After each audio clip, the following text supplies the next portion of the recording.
ونعوذ بالله من شرور أنفسنا ومن سيئات أعمالنا من يهده الله فلا مضل له ومن يضلله فلا هادي له ونشهد أن لا إله إلا الله وحده لا شريك له ونشهد أن سيدنا ونبينا ومولانا محمدا عبده ورسوله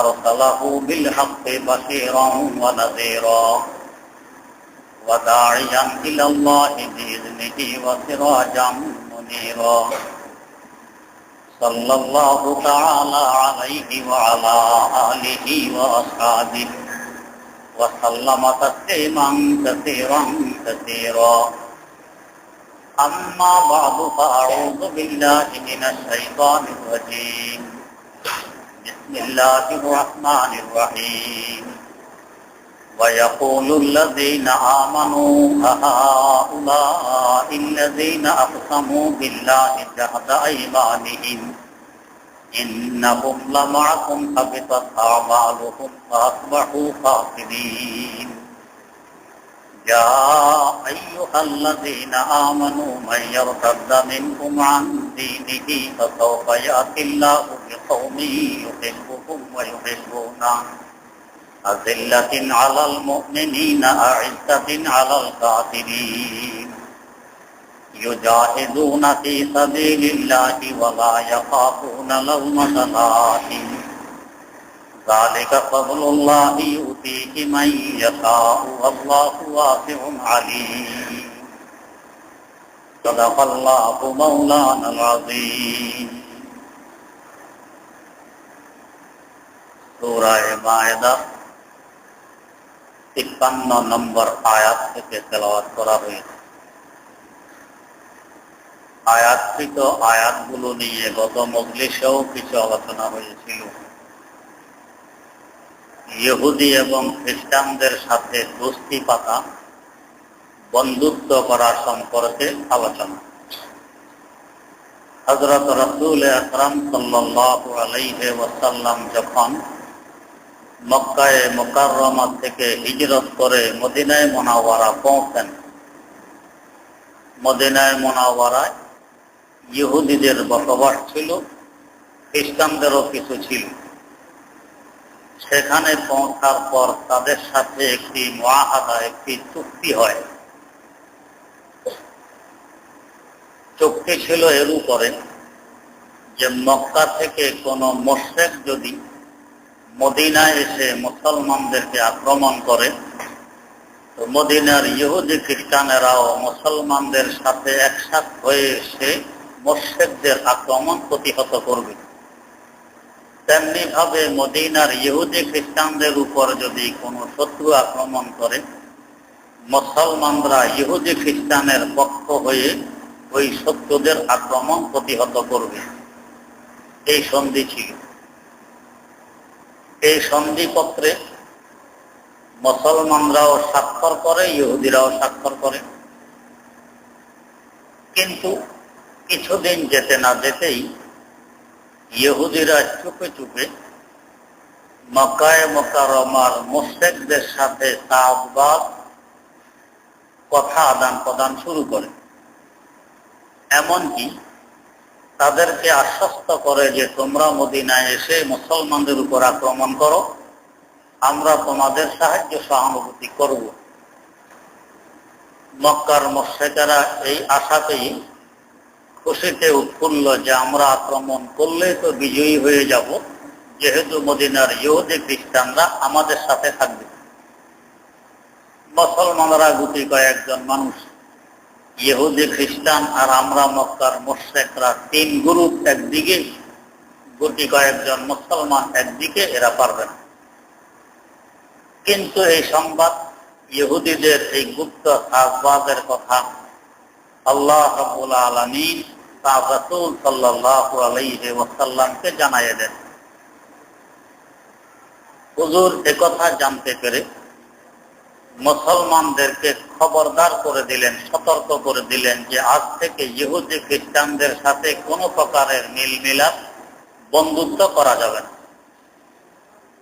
কারণ এদের সাথে বন্ধুত্ব করতে গেলে এরা ঠিকই বন্ধুত্বের লেভেল, বন্ধুত্বের কভার তো উপর দিয়ে চড়াই রাখবে ঠিক, ভিতরে ভিতরে তোমাদের গুপ্ত কথাগুলো মক্কার মুশরিকদেরকে পৌঁছিয়ে দিবে। এদের বন্ধুত্বের উদ্দেশ্য বাস্তবে তোমাদের সাথে বন্ধুত্ব হবে না, বরং বন্ধুত্বের পর্দা দিয়ে এর ভিতরে ভিতরে তোমাদের গুপ্ত কথাবার্তা সব মক্কায় পৌঁছায় দিবে মুশরিকদেরকে। এই জন্য এখন থেকে তাদের সাথে আর বন্ধুত্ব করা যাবে না, মিল মিলাপ রাখা যাবে না, যাদেরকে আমরা বয়কট বলি, বয়কট করতে হবে। যারা খাঁটি মুমিন মুসলমান ছিল এরা তো হুজুরের কথায় আমল করেছে পুরোপুরি, কিন্তু কিছু মুনাফিক, এরা আগে ইহুদি ছিল, কিন্তু মুসলমানদের বিজয় ধ্বনি দেখে উপর দিয়ে নিজে মুসলমান প্রকাশ করে যে আমি মুসলমান, আসলে ভিতরে ভিতরে ইহুদি ছিল, এরা মুনাফিক। আর কিছু কাঁচা মুসলমান এখনো পাকা হয়নি, মাত্র নতুন ইসলাম গ্রহণ করছে, ঈমানের হাকিকত, ঈমানের বাস্তবতা এবং ঈমানের স্বাদ পুরোপুরি এদের অন্তরে এখনো ঢোকেনি। এই দুই গ্রুপ, মুনাফিক উপরে মুসলমান ভিতরে ইহুদি, আর নতুন নতুন কিছু মুসলমান, এরা হুজুরের এই কথার উপর আমল করেনি। এরা ইহুদিদের সাথে আগের মতো ঠিকঠাক বন্ধুত্ব রাখতে, এবং এরা বলতো যে ইহুদি, খ্রিস্টান এবং মক্কার মুশরিক তিন গ্রুপ একসাথে হয়ে মুসলমানদের উপর আক্রমণ করলে মুসলমানরা পরাজিত হওয়া প্রায় নিশ্চিত। আমরা যদি পুরোপুরি মুসলমানদের সাথে থাকি, ইহুদিদের সাথে বয়কট করি, পরে আমাদের উপায় হবে কি, গতি হবে কি, আমরা বাঁচবো কি করে? এজন্য ইহুদিদের বন্ধুত্ব এরা বাদ দেয়নি, বন্ধুত্ব আগের মতো ঠিক রাখে। কিন্তু আবার সন্দেহ, ইহুদিরা একথা ভালো করে বুঝতো যে মুহাম্মদ সাল্লাল্লাহু আলাইহি ওয়াসাল্লাম সত্য নবী, তার বিজয়ী হওয়া এটাও একরকম নিশ্চিত। তো যদি তিনি বিজয়ী হন আর আমরা পুরোপুরি ইহুদি থাকি, তাহলে আমাদের উপায় হবে কি? এজন্য উপর দিয়ে মুসলমান আর ভিতরে ভিতরে ওদের সাথে বন্ধুত্ব সব কিছু ঠিক রেখে চলছিল। আল্লাহ রাব্বুল আলামিন বলতেছেন, ইয়া আইয়ুহাল্লাযীনা আমানু ওয়া ইয়াকুলুল্লাযীনা আমানু আহাউলাইল্লাযীনা আকসামু বিল্লাহি জাহাদা আইমানিহিম ইন্নাহুম লামাআকুম। কসম খেয়ে বলতো যে আমরা তো তোমাদের সাথে আছি, ও মুসলমান ভাইয়েরা, আমরা তো তোমাদের সাথে আছি, ভিতরে ভিতরে ইহুদিদের সাথে। আল্লাহ পাক বলেন, হাবিতাত আমালুহুম ফাসবাহু খাসিরিন। ইহুদি যারা উপর দিয়ে মুসলমান সাজে বাস্তবে ইহুদি এবং কাফের হয়ে গেছে, এদের তো কোনো আমলের ধর্তব্য আখরাতে হবে না। কিন্তু যারা নতুন মুসলমান ঈমান আনছে, এদের তো আমলের ধর্তব্য হবে। কিন্তু এরা যে ভিতরে ভিতরে ইহুদিদের সাথে বন্ধুত্ব ঠিক রেখে চলছে, আল্লাহ পাক বলেন, হাবিতাত আমালুহুম ফাসবাহু খাসিরিন। এদের সব আমল নষ্ট হয়ে যাবে, এরা শেষ ফল হবে যে এরা ক্ষতিগ্রস্ত হবে। ইহুদিরা তো জিতবে না, কখনো জিতবে তো মুসলমান, কিন্তু শেষমেশ এরা ক্ষতিগ্রস্ত হবে। কারণ কে বাস্তবে ইহুদিদের সাথে বন্ধুত্ব বজায় রেখে চলছে? আল্লাহ রাব্বুল আলামিন হুজুর সাল্লাল্লাহু আলাইহি ওয়াসাল্লামকে এবং তার মাধ্যমে মুসলমানদেরকে তো সব জানাই দিয়েছেন এবং দিবেন। তো মুসলমানরাও জানবে যে এরা ইহুদিদের সাথে বন্ধুত্ব রাখছে, আর ইহুদিরা তো পরাজিত হয়ে গেছে। মুসলমানদের কাছেও এদের দাম রইল না, ইহুদিদের কাছেও এদের কোনো ভ্যালু রইল না। যেহেতু ইহুদি পরাজিত হয়ে গেছে, তাদের সাথে থাকলে লাভে হবে। তো ফাসবাহু খাসিরিন, এরা ক্ষতিগ্রস্ত হয়ে যাবে। ইয়া আইয়ুহাল্লাযীনা আমানু, ও মুমিনগণ, মান ইয়ারতাদ্দা মিনকুম আন দীনিহি, ইসলাম গ্রহণ করার পরে যদি আবার ইসলাম বাদ দিয়ে অন্য ধর্ম গ্রহণ করে থাকো, অন্য ধর্মীয় লোকদের সাথে বন্ধুত্ব স্থাপন করে থাকো, মুসলমান হওয়া সত্ত্বেও অন্য ধর্মের লোকদের সাথে বন্ধুত্ব স্থাপন করা মানেই ইসলাম তোমার কাছে পছন্দ নয়, ওরা পছন্দ। এই জন্যই তো ইসলাম বাদ দিয়ে ওদের সাথে বন্ধুত্ব করছো, নিজের দিন ইসলাম থেকে ফিরে গেছো।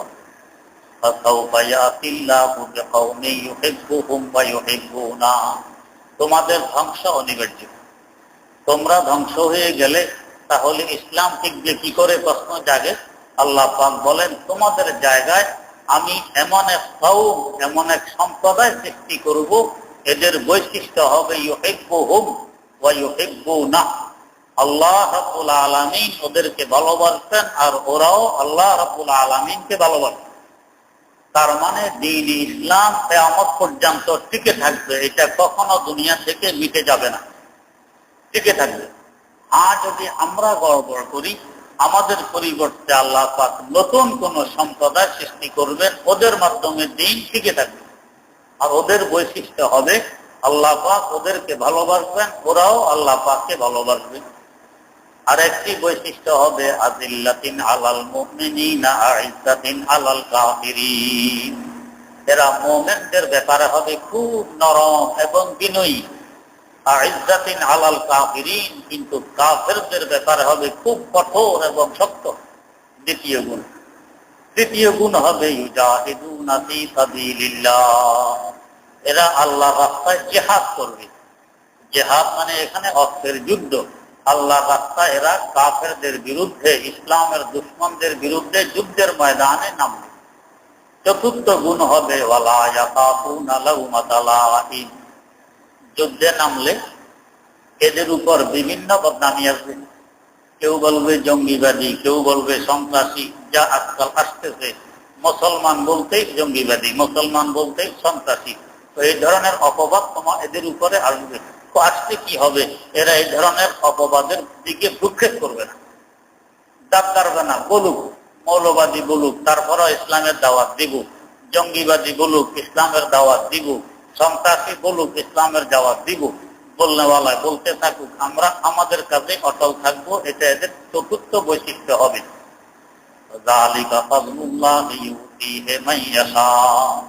এমন চারটি গুণে গুণান্বিত, চারটি বৈশিষ্ট্যে যারা বৈশিষ্ট্যমান হবে, আল্লাহ রাব্বুল আলামিন বলেন এই গুণে গুণান্বিত হওয়া কার কপালে আছে?